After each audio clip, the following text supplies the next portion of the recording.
করার সময় করলো, মনটা ওদিকে চলে যায়। বড় কঠিন ব্যাপার। আমরা মনটাকে কাজে লাগাই না তো, মানে জোরপূর্বক কাজে লাগাই না তো, মনের যে স্বাভাবিক বৃত্তিতে লাগাই, ওটা লাগাতে হয় না কষ্ট করে, ওটা আপনি আপনি লেগে যায়। দেখুন, কাঁচের আলমারিতে সাজানো আছে নরমজুরের রসগোল্লা, ওই যে ভ্যাবলা রেল স্টেশনে দোকানে চলে গেছে, মনটা ওখানে চলে গেছে। ওগুলিকে কষ্ট করে লাগাতে হয় না, আপনি আপনি চলে যাবে। শীতকাল নলেন গুড় আর রাজভোগ মিষ্টি, এ আর কি কষ্ট করে লাগাতে হয়? কিন্তু ওই মনটাকে আপনি ভগবত পাদ পদ্মে লাগাবেন, তার জন্য অনেক খাটতে হবে। সহজ ব্যাপার নয়, ছেলের হাতে বোয়া নয়। এই মনটাকে খাটালে বুঝতে পারবেন মনটা কোথায় পড়ে আছে, কোন ভাগাড়ের মধ্যে মনটা পড়ে আছে। ওকে টেনে আনলেও ঠিক তার গতিটা ওই ভাগাড়ের মধ্যে। ওই মনটাকে, ব্যক্তির কিসের দোষ? এই সংসারে সকলেই, প্রত্যেকটা জীবের মধ্যে অমৃতের বিন্দু আছে, আর অমৃতের পরশে সবই তো অমৃতময়।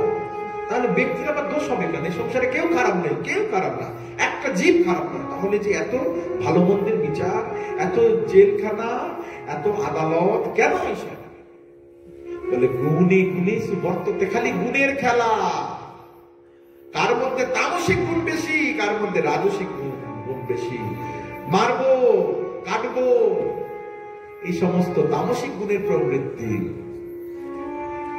এই গুণের জন্যই এই অবস্থা। আর এই গুণগুলি স্তীমিত হয় কোথায়? বলে যদি মনটাকে খাটানো যায়। কোন বিষয়ে? চিৎ বিষয়ে, ভগবত বিষয়ে। কি করে খাটাতে হবে? বলে মনটা কেমন জং ধরা, মরচে পড়া, ঠান্ডা, শক্ত একটা লোহার মতো। ঠান্ডা, কালো আর শক্ত, এইরকম হচ্ছে লোহা। আর মনটাও ঠিক ওই রকম। কিছুতেই লোহাটাকে আপনি বাঁকাতে পারবেন না, কিন্তু খুব বাঁকানো যাবে। না বাঁকলে এটা কি করে বাঁকলো? না বাঁকলে ওই যে কত রকমের, এই যে গোল গোল হয়েছে, লম্বা লম্বা হয়েছে, চ্যাপটা চ্যাপটা হয়েছে, কত কিছু হয়েছে, হয় কি করে? বলে ওটার জন্য পদ্ধতি হলো আগুনে ফেলে রাখতে হবে, তারপরে হাতুড়ি দিয়ে পেটাতে হবে, তারপরে যেমন চাই তেমন হয়ে যাবে। কাস্তে হবে, শাবল হবে, কুড়ুল হবে, কোদাল হবে, বেলচা হবে, কি চাই সব হবে। কারণ কি? বলে আগুনে ফেলা হয়েছে, শক্ত নেই, নরম হয়েছে। শুধু নরম হয়েছে, আর কি হয়েছে? বলে গরম হয়েছে, হাত দেওয়া যাবে না, সাঁড়াশি দিয়ে তুলতে হবে। শুধু গরম হয়েছে? বলে না, রংটা বদলেছে। কি রং হয়েছে? বলে কালো নেই, লাল হয়েছে। তো একটা লোহার তিনটে গুণ, আর তিনটে গুণ বদলে যায় আগুনের সংস্পর্শে, সঙ্গের প্রভাবে। তো এই যে আহার, নিদ্রা, ভয়, মৈথুনঞ্চ চতুর্বিধ পশুর মতো যে কর্ম আমরা করে আছি, করে থাকি জন্মে জন্মে, এই স্বভাবটা পরিবর্তন হয়ে যাবে যদি একবার মনটা মাধবের চরণরূপী অগ্নির মধ্যে রেখে দিতে পারি। তাই মহাপ্রভু কি বললেন?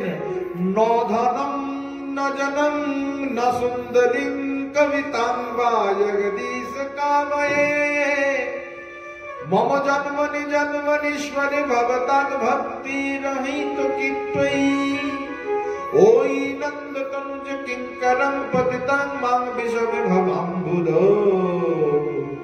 কৃপয়া তব পাদ পঙ্কজ স্থিত ধূলি সদৃশ বিচিন্তয়।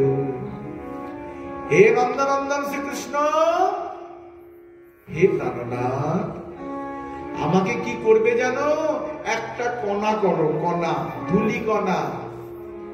না না, এই বসিরহাট, ত্রিমণি, ত্রিমণি না ত্রিমোহিনী, তো এই অঞ্চলের মাটির কণা নয়। কোথাকার কণা চাই?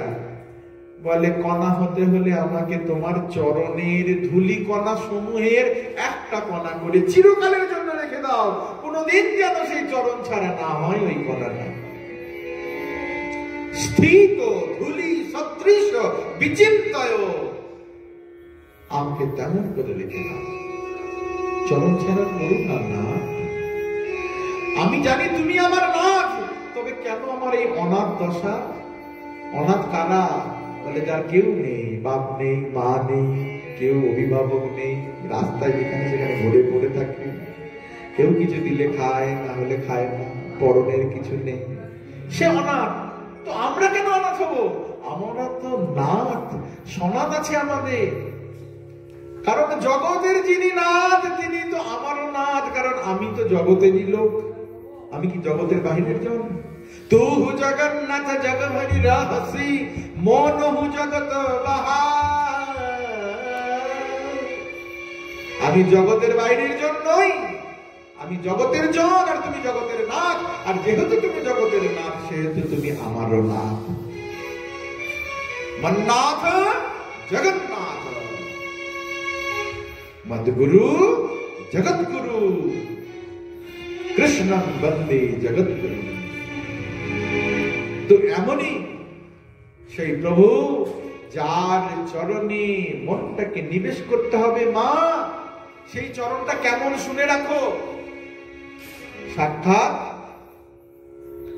কপিল দেব ভগবান তিনি শিক্ষা দিচ্ছেন মাকে লক্ষ্য করে আমাদেরকে, কি ওই চরণের মধ্যে নিজের মনটাকে ডুবিয়ে রাখো। মনরূপী মীন, মনটা যেন মীন মানে মৎস্য। মাছ কোথায় থাকে? জলে থাকে। জল থেকে মাছকে তুললেই মাছ ছটফট করবে, মরে যাবে। বলে এই মনরূপী মীনটাকে নিরন্তর জলে রাখো। কোন জলে? বলে ত্রিবেণী সঙ্গমের জলে। ত্রিবেণী কি করে এলো? বলে ত্রিবেণী কাকে বলে? গঙ্গা, যমুনা, সরস্বতী তিনজনের মিলন স্থলকে ত্রিবেণী বলে। যারা গেছেন এলাহাবাদ, যার এখন নাম পূর্বের নামে নাম হয়েছে এখন প্রয়াগ, তীর্থরাজ প্রয়াগ, যেখানে গঙ্গা যমুনাকে দেখা যায় কিন্তু সরস্বতীও আছে লুপ্ত ভাবে, গুপ্ত ভাবে। বলে ভগবানের চরণটাও ওই ত্রিবেণী সঙ্গম। কিরকম? খোকা বুঝিয়ে বলো দেবহতী মা। জানতে চাইলে ভগবান কপিল দেব বললেন, মাগো ওই যে চরণের উপরি ভাগটা, ওপরটা কৃষ্ণের চরণ, তো গায়ের রংটা আর পায়ের রংটা তো একই হয়, পায়ের উপরের রংটা। বলছে গায়ের রংটা শ্যামলা শ্যামলা, চরণের রংটাও শ্যামলা শ্যামলা। শ্যামলা নয়, ওটা যেন যমুনা, যমুনার ধারা। আর ওই চরণে, দুটি চরণে 10টা নখ, 10টা নখের যে বর্ণের ছটা, সে যে শুভ্র ছটা, চন্দ্রের কিরণকে হার মানায় যে ছটা, সে যেন গঙ্গার ধবল ধারা। গঙ্গা আর যমুনা দুই ধারাকে চোখে দেখা যাচ্ছে, কিন্তু আরেকটা ধারা দেখা যাচ্ছে না। তবে দেখা যায় না বলে দেখা যাবে না তা নয়। কখন দেখা যাবে? যদি সেই চরণটা বুকে নিয়ে সম্বহন করা যায়, পদসেবা করা যায়, চরণে ধ্বজ বজ্র অঙ্কুশ ঊর্ধ্বরেখা অষ্টকোণ পদ্ম মীন আদি চিহ্নকে দর্শন করা যায়, তখন চরণের যে রক্তিম আভা, লাল টুকটুকে চরণ, সেই লাল রংটাই যেন সরস্বতীর আভা।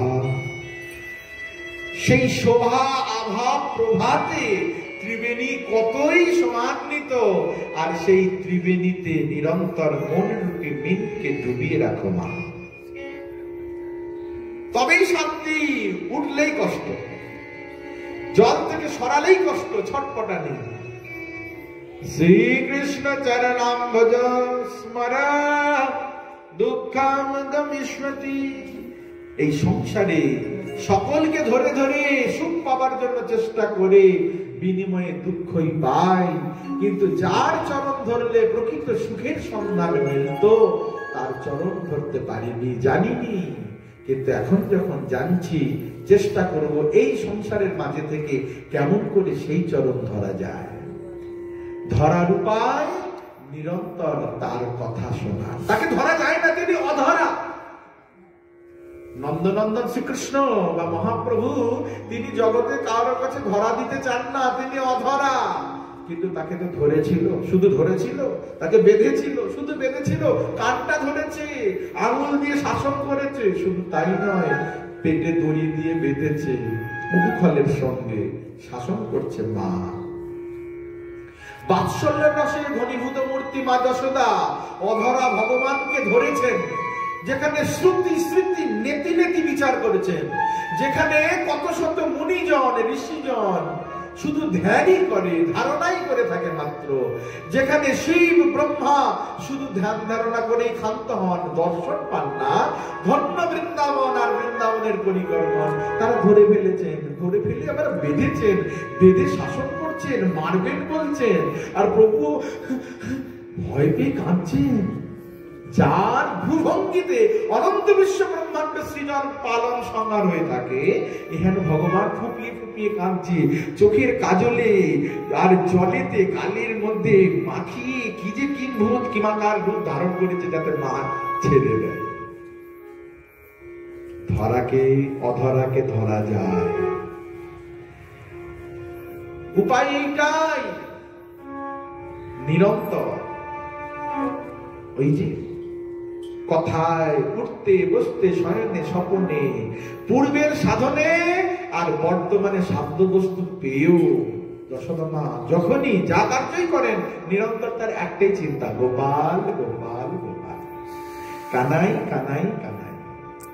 তাই তো তার কাছে এইভাবে বশ্যতা স্বীকার করেছেন ভগবান। এই সংসারে আমাদের যিনি প্রিয়জন, নিজজন, পরম বান্ধব, জগতের পিতা কৃষ্ণ, তাকে তো এইভাবেই ভজন করতে হবে। জগতের পিতা কৃষ্ণ যে না ভজে বাপ, পিতৃদ্রোহী পাতকীর জন্মে জন্মে তা। যতই বাবার অগাধ সম্পত্তি থাকুক না কেন, সন্তান তখনই পাবে যদি বাবার অনুগত হয়, কিন্তু বাবার অনুগত না হলে কি করে পায়? আর তিনিও সৎ পিতা, যিনি সমভাবে অধিকারযুক্ত জনকে সেই সম্পদ দানে ধন্য করে থাকেন। এতে উভয়েরই গ্রহীতা এবং দাতা সকলেরই কল্যাণ হবে। তো যাই হোক, তো সেই জগতের পিতা শ্রীকৃষ্ণ, তার স্মরণ করতে হবে মা। এইভাবে নিরন্তর ত্রিবেণী ত্রিবেণী ওই প্রয়াগরাজে মন রূপী মিনকে ডুবিয়ে রাখতে হবে। তাই এখানে শ্রীমদ্ ভাগবতে বলছেন ষষ্ঠ স্কন্ধে, সকৃত একবার মাত্র যে ওই কৃষ্ণ পাদ পদ্মে, কারণ ওই পাদ পদ্মটাই হচ্ছে সুখের আলয়। আমরা দেবালয়, বস্ত্রালয়, ঔষধালয়, পুস্তকালয়, কত আলয়ের সম্বন্ধে এর আগেও জেনেছি, শুনেছি, কিন্তু সুখালয়ের সন্ধানটা পাইনি। দুঃখের আলয় যে সংসার, সেটাও জেনেছি। গীতায় বলছেন সংসারটা দুঃখালয়ম অশাশ্বতম, মানে দুঃখের আলয় এবং অনিত্য। কিন্তু সুখের আলয় কোনটা? সুখালয়ম তোমারই সেই চরণ দয়, অশোক অভয় অমৃত আধার তোমারও চরণ দয়, তাহাতে এখন বিশ্রাম লোভিয়া ছাড়িন ভবের ভয়। সব ভয় চলে যায় যদি অভয় চরণের চরণকে লাভ করা যায়। তাই সেই চরণ প্রাপ্তি করে, লাভ করে, যে একবার কায় মন বাক্যে নিজের মন রূপী কুসুমটি সমর্পণ করতে পেরেছে, সমর্পণ করেছে,